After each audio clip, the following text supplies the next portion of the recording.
Okay, the first way to ensure that you either have a quiz or you have a form or whatever, the quickest way to ensure that that is filled out to the fullest, because you definitely want to make sure that people are selecting something from this group and selecting something from that group, or maybe later on you might want to ensure that they filled out a start date and an end date and they made a selection or something before you run a report. So you can do that one of several different ways. I'm going to show you the first way right here is by grouping them, and whenever the button is clicked, to analyze that. So let's go ahead and comment out what we did here, and we can do that using the let's expand this here, using the comment block. So we can use that later, but it won't run in this macro right now. Double click here, we'll go back to our sheet.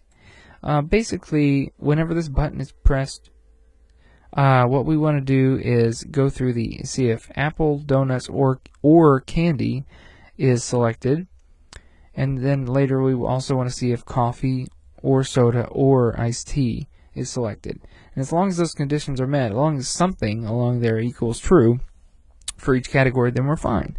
So that's one method. So if me.obapple is true, or me.obdonuts is true, or me.obcandy equals true, then, proceed. Else, I guess, message box that says you need a food. Very basic here, but I'm just trying to get the point across here. So, and then we'll do the same thing if me.obcoffee is true, or me.obsoda is true, or me.obiced tea is true. Then, else message box, select a drink, please, end if. So what we need to do now is let's go ahead and run our macro. You need a food. You need a drink, please. Okay. So, and then of course, what we could do is as soon as one of these conditions is met, or rather not met, as soon as it says you need to select a food, we could then say exit sub, and what that does is that will actually prematurely end the entire procedure. So it won't even go on to analyze this next step or any other commands, because it's already in a no-no zone. We're going to exit the sub. So we'll do that for this condition and this one too, just in case the drink was not selected. So now let's try this again.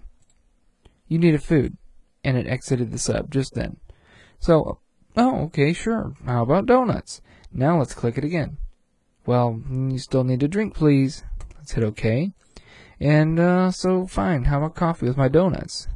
So now I click this, no message. Boom. So that's the first way to ensure compliance with your forms, and that sounds really government-y, but it just makes sure that they're filling out whatever you're doing, so that will help them and help you.